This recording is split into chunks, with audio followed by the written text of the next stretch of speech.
So guys, don't forget to follow me on Facebook. What's that? You don't have a Facebook? Then you might be a psychopath.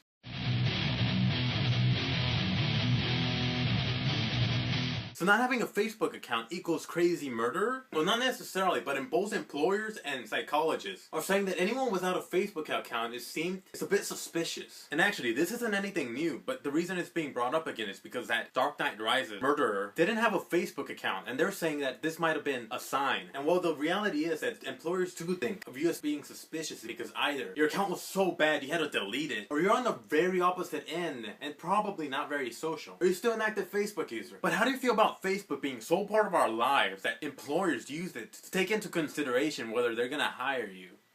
And so next up, how do you feel about eating off a person's body? And if you thought that was a disgusting thought, for the guys, how about if it was a hot girl? Or for the girls, a ripped guy with a six-pack? You're lucky that sounds appealing because in Florida, you have the chance to do that for $500 at a sushi restaurant. So when you make the reservation, the girl comes out and lays down on the table while the other employees get her ready. And for anyone having weird thoughts, just know that the model isn't completely naked and her boobs are covered in plastic with wasabi on top of them. And lastly, the manager's there supervising, and he's the one that puts the food from her body onto your plate. And so far, the managers told us that 3 groups have taken part in this experience. And I really don't think I'd want to take part in this. I'd feel so uncomfortable because it's just a little dehumanizing. I have to get really fucked up to go.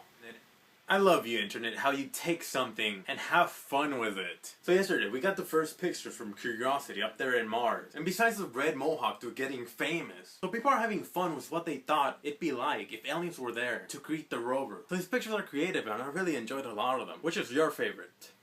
And so guys, don't forget to check out my last video on the rover landing. And especially if you're new, don't forget to subscribe. I'm doing a video every day, so that's gonna be fun. And I'll see you guys tomorrow.